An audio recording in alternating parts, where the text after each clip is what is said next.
Greetings, members one and all of the Salivation Nation, the world's largest silver-producing companies. Let's explore!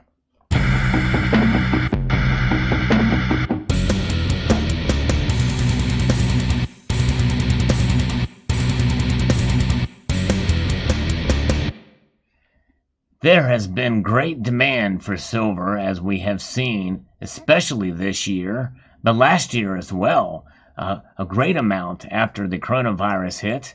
Well, we now know as a true black swan event that has occurred, and so demand for the metal has grown tremendously.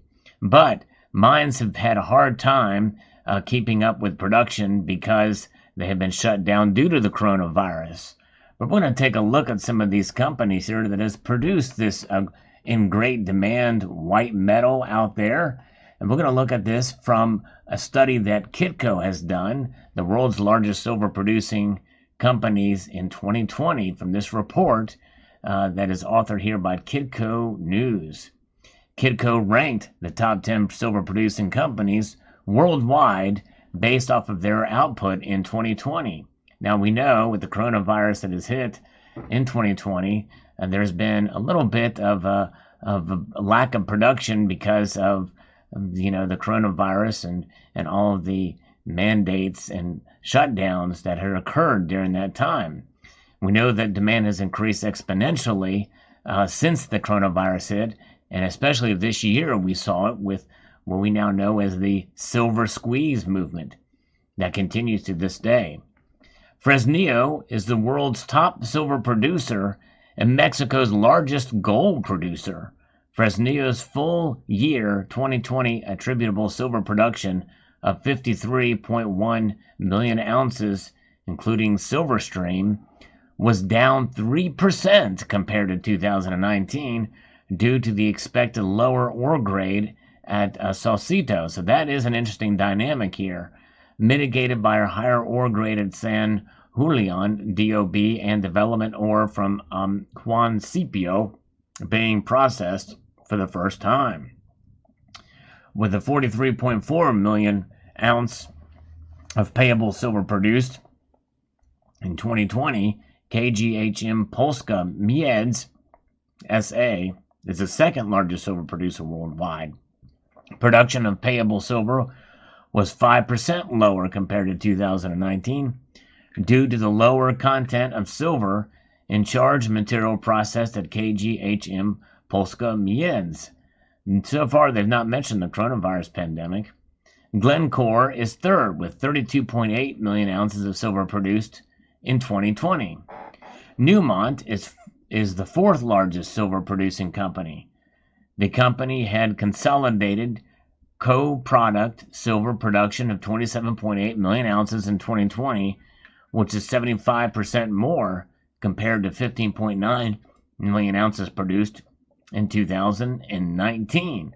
So they've greatly increased compared to the previous year. For 2020 and 2019, 5% and 3% respectively of Newmont sales were attributed to silver. All the company's 2020 silver production came from North America. So here is a complete list. Very interesting to see these names develop here and the numbers that they have put out based off of the change from 2019 to 2020.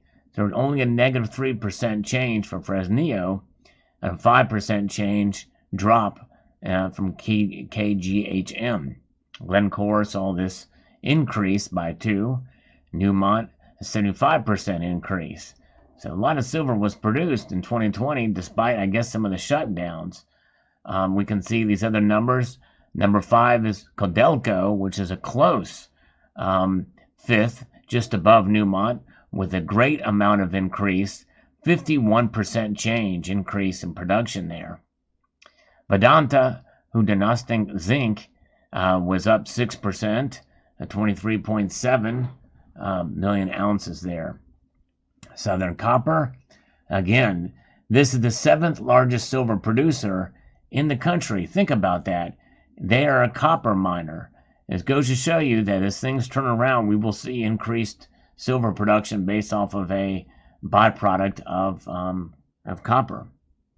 Polymetals there, Pan American Silver, and Hecla. What's not on this list I think is quite intriguing, and maybe it shows my ignorance, but First Majestic is nowhere to be found on this list, and I wonder why. Because they're a very large company and mining company, and maybe they're tied with Fresnillo or some of these other companies, perhaps. Maybe they own them. I don't know what the structure is there. But if any of you guys know, post it in the comment section below. But it just goes to show you with these numbers here, the totals, with these big falls, and like negative 33% fall for Pan American Silver is a pretty big deal.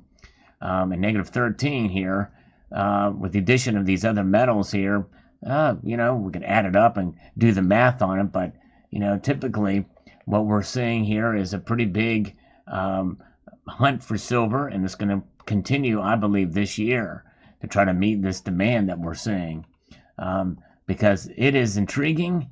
Silver is really in the spotlight these days, and how much of it can they produce to keep up with demand? Well, as you know, it does take some time from the time it is processed out of the ground, refined, struck into bars, coins, or rounds, and into the shelves stocked bullion dealers around the country and world here. That process takes time, sometimes up to 6 months or more, before you get it, before you see this lovely metal that comes in your hand, whether it's hecho in Mexico, which means made in Mexico, or in the form of silver eagles or bars. And of course, you have to take into account, of course, it's quite apropos that we're taking a look at, on this particular picture, a look at these Engelhard bars, which they don't make Engelhard bars anymore. So part of the silver supply chain, so to speak, involves you. If you sell your silver, that stuff gets resold and put into the marketplace and gobbled up by other apes out there. Apes are people who are stacking up silver, silverbacks. They call them apes. And but I just posted a video earlier about what constitutes silver stacking. In other words, what defines a silver stacker? I encourage you to watch that video, and it talks about it. And you'd be surprised at the answer. Nonetheless, we, as accumulators of this metal, we certainly are taking it out of the marketplace, which means that there's got to be more that needs to be mined, refined, processed, struck, poured, cast, and into the shelves and into the marketplace and into your hands to be able to hold this shiny white metal. And that's kind of what it's about, right? It's about holding on to it as far as the stacking portion of silver. But as you know, there's many other ways to buy silver, and we've talked about those on this channel. That includes, obviously, buying ETFs, which I know many people frown upon, but I know people who do it to hedge against the markets, not necessarily to hedge with silver, but a representation of silver, even if it's not fully backed, which we know that's the deal with SLV. Although the PSLV is fully backed by silver, and that's, I believe, is a more accurate representation of what that market is.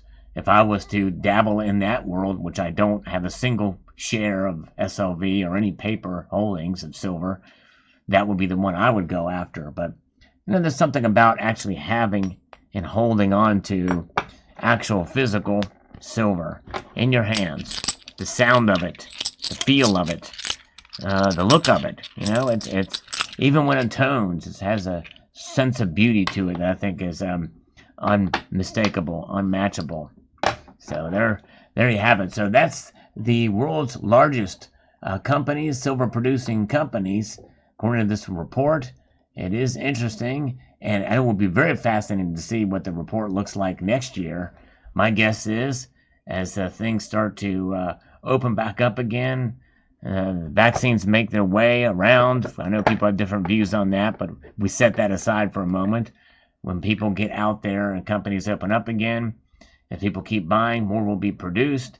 And to try to meet up that demand, my guess is we're going to see these numbers much higher in 2021.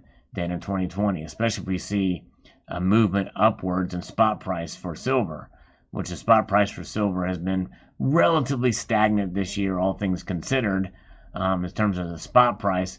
But we know one thing, the premiums have not been, and I think that's why we're waiting for these companies and more to produce more to meet that demand, because only then will we see probably premiums come down, is when we see more metal being produced into the marketplace. Let me know your thoughts in the comment section below. I would encourage you to hit that little notification bell so that you can be apprised of the latest video that makes its way across the platform here, and encourage you to engage by thumbing up this video. Would be greatly appreciated. Helps to get the word out there and spread the message. So I want to extend that multitude of gratitude to you all for taking the time to watch this video, and encourage you to please rate, share, comment, and subscribe.